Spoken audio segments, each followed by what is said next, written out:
He Māori ahau. This is one of the pōtai that I wear. I feel like this degree nurtured 4 aspects of me, and this is one of them. I've always been Māori. Before I was born, I was Māori. But this is an aspect that when I came to this whare, I didn't necessarily know. Yes, I knew I was Māori. Back then I did have brown skin. But we didn't have a deep connection to our Māoritanga. We didn't grow up in our Māoritanga, so my whakapapa was very Pākehā. This is a slither of my whānau. We've recently started returning back home, and it's special. It's very special. Yeah, I'll cry if I carry on. Te atu pōtai, he pāpā. These little 3 ringatoi have given us a lot of purpose. My partner and I,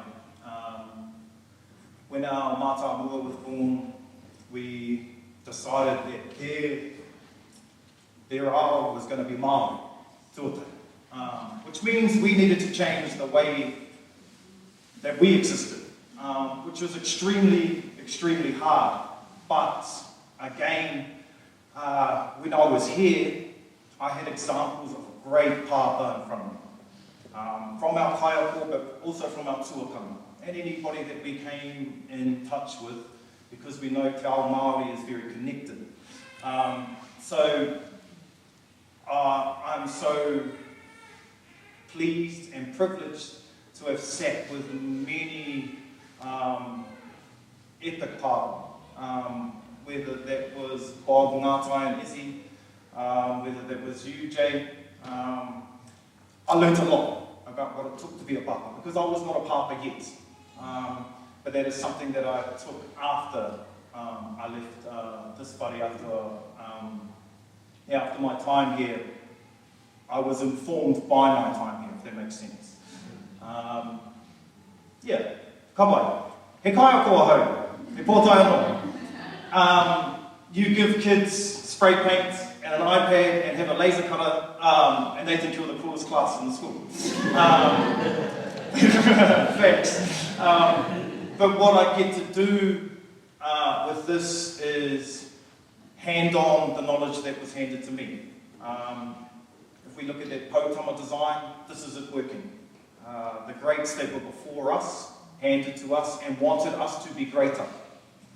I think that's a really important aspect of Te Ao Māori, is that it's not mahi takitahi.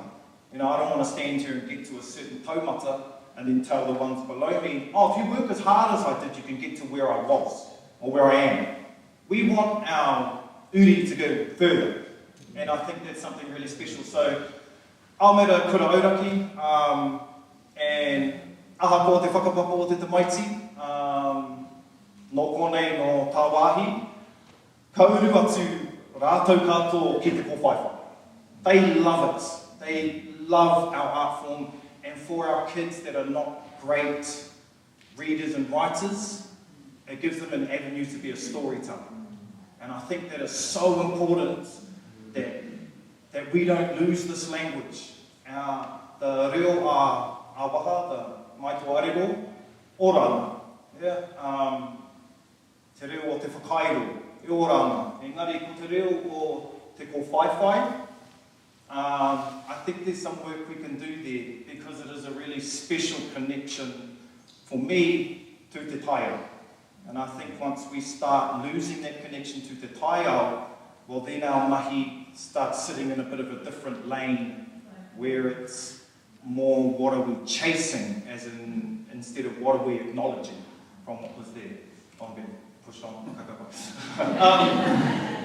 He ringa Toioho. Tērā te atu pōtai I maua. This place, if I go back to the teaching, this place taught me what it was to be a teacher too.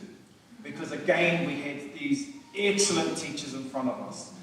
We got Ngātai and Saf to teach us kōwhaiwhai and painting. Whā, how lucky. We got Izzy, who was just probably the happiest person you'd meet. Yeah? taught you what it was to be really happy.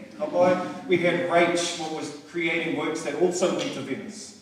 And we had Bob, who is Bob, the Bob Taha. What they did in front of us was they made work in front of us too.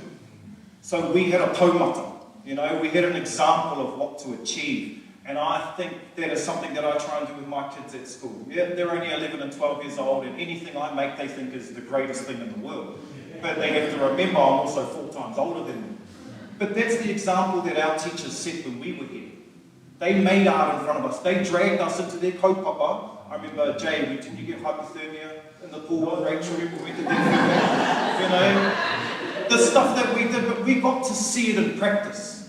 We got to paint all those cardboard sticks from Te Kunenga. We painted all those. But again, you bring us into your world. You didn't sit above us. We could go, and I don't know if this is the right place for this, but we could go to the pub and we would see Bob and Shane. Shane put it in there, oh, girl, boy, and all you had to do was Mickey in. And we were like, oh, we were a little bit of a drink. Oh, this is cool. But we were part of your world, and you brought us into it, and that was really, really special. My time here, I wasn't a great student, to be honest. In all honesty, I failed a lot of papers just out of pure uselessness. But I did eventually get there.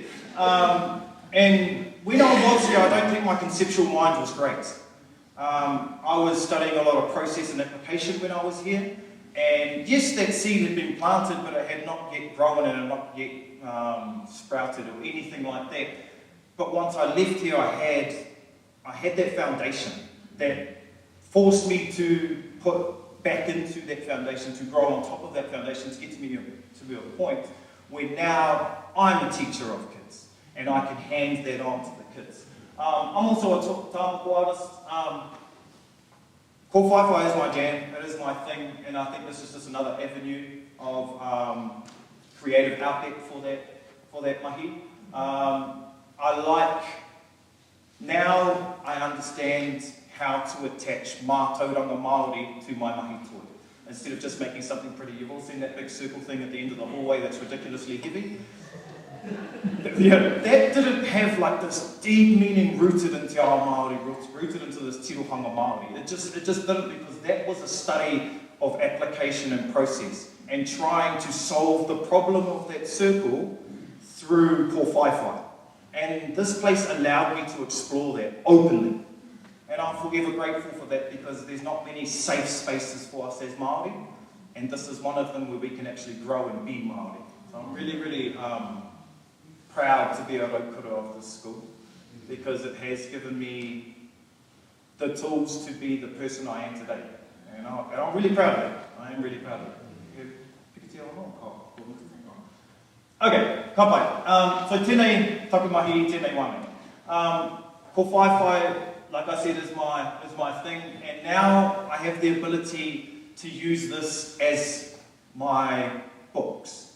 I teach the kids that back in the day, because we didn't read and write, because we were an oral culture, our artwork were our books.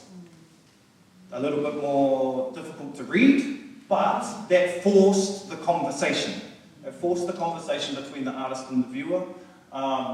And I think that's probably the most value I get out of this, is now I can understand and I can tease out ideas into a point of understanding for myself.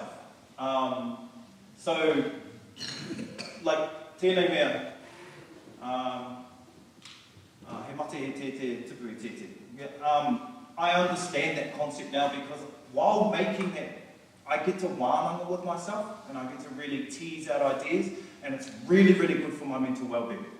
That I can sit by myself with my own thoughts in my head, and I can understand them. And the way I understand them is through creating. Because these take hours to create. It gives me a really good chance just to wānanga, takitahine. And there's not really too much time we get to do that because of these.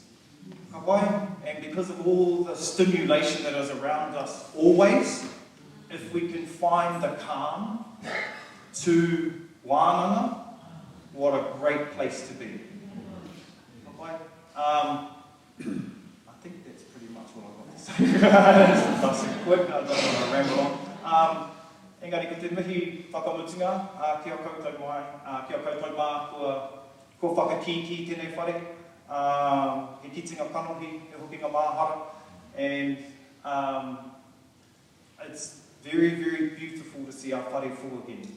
One, with mahi toi, and two, with you guys. So, as a little wero for us all, I think the oranga of this tohu sits in this room. So we need to be doing the most that we can to make sure that this thing survives for another 30 years, and we have more people coming up in here and speaking to us that's hopefully not been next.